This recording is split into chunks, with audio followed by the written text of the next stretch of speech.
ভাই 1 থেকে 1.5 লাখ টাকা দিয়ে আইফোন এয়ার কেনার কি দরকার?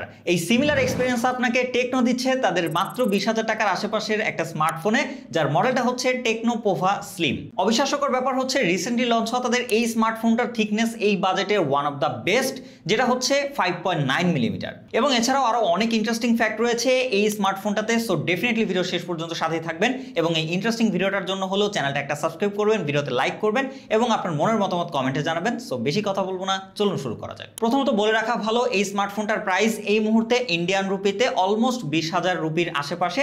সেদিক থেকে যদি ধরা যায় বাংলাদেশে অ্যাভেলেবেল হলে এটা মোটামুটি 25,000 টাকার মধ্যেই কিন্তু পাওয়া যাওয়ার কথা। সো এইটা কিন্তু খুবই ইন্টারেস্টিং একটা প্রাইজিং, অন্তত এই স্মার্টফোনটার স্পেসিফিকেশন ওয়াইজ। প্রথমত ডিজাইনের দিকে লক্ষ্য করলে আপনারা দেখতে পাবেন যে ফোনটা কতটা মিনিমাল এবং ক্লাসি একটা লুক এবং কতটা স্লিম একটা ডিজাইন। অলমোস্ট দেখতে কিন্তু আইফোন এয়ারের মতোই অনেকটা ডিজাইন।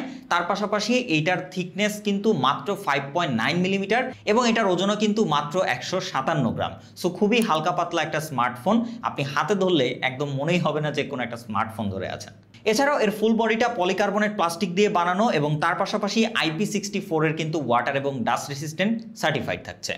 এবং সুন্দর একটা ব্যাপার হচ্ছে এর পেছনে যে ক্যামেরা রয়েছে সেখানে একটা লাইটিং ইফেক্ট ব্যবহার করা হয়েছে, যেটাকে তারা বলছে ডাইনামিক মুড লাইট, এবং এটা কিন্তু খুবই সুন্দর একটা স্ট্রিপের মতো এলইডি লাইট দেয়, যেটা কিন্তু খুব সুন্দর সুন্দর ইফেক্ট দিতে পারে। এছাড়াও ফ্রন্টের দিকে আসলে আপনি আরও বেশি অবাক হবেন, কারণ এত স্লিম একটা ফোনেও ব্যবহার করা হয়েছে একটা 3D কার্ভ ডিসপ্লে এবং এখানে ব্যবহার করা হয়েছে একটা 1.5K অ্যামোলেড কার্ভ ডিসপ্লে, যেটাতে 144 হার্জের রিফ্রেশ রেট সাপোর্ট রয়েছে। এছাড়াও রয়েছে 4500 নিটস পিক ব্রাইটনেস এবং এই ডিসপ্লেকে আবার প্রোটেকশন করছে কর্নিং গরিলা গ্লাস 7i।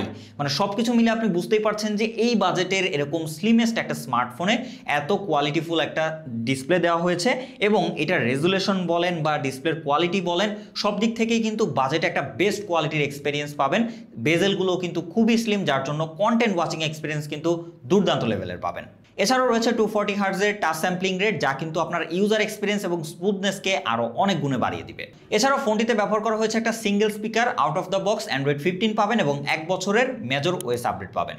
এছাড়াও র্যাম এবং স্টোরেজের কথা বলে ফোনটাতে LPDDR4X র্যাম ব্যবহার করা হয়েছে এবং UFS 2.2 এর স্টোরেজ সাপোর্ট রয়েছে এবং এই ফোনটাকে পাওয়ার করার জন্য চিপসেট হিসেবে রয়েছে মিডিয়াটেকের ডায়মেনসিটি 6400, যেটা কিন্তু আবার 6 ন্যানোমিটার আর্কিটেকচারে বিল্ড করা একটা অক্টাকোর প্রসেসর।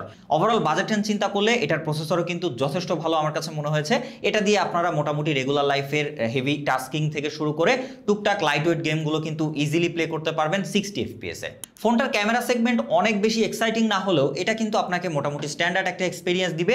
এটা যেহেতু কোনো ক্যামেরা ফোকাসড স্মার্টফোন না, সেদিক থেকে কিন্তু আপনারা যথেষ্ট স্ট্যান্ডার্ড পিকচার এবং ভিডিওতেও কিন্তু আপনারা ইন্টারেস্টিংলি এর রেয়ার এবং ফ্রন্ট দুইটা দিয়েই 2K 30 FPS এ ভিডিও করার সুযোগ পাবেন, যেটা বাজেট রেঞ্জ ওয়াইজ কিন্তু আমার কাছে বেশ ভালো লেগেছে। ফোনটার আরও একটা ইন্টারেস্টিং ফ্যাক্ট হচ্ছে এর ব্যাটারি সেগমেন্ট। ইন্টারেস্টিংলি এত স্লিম একটা স্মার্টফোনে ব্যবহার করা হয়েছে 5160 mAh এর ব্যাটারি এবং রয়েছে 45 ওয়াটের ফাস্ট চার্জিং সাপোর্ট। এবং ভালো ব্যাপার হচ্ছে এর বক্সের মধ্যে কিন্তু আপনারা চার্জারটা পেয়ে যাচ্ছেন, সো আপনার এক্সট্রা কিন্তু কোনো রকম কোনো কিছু কেনা লাগবে না।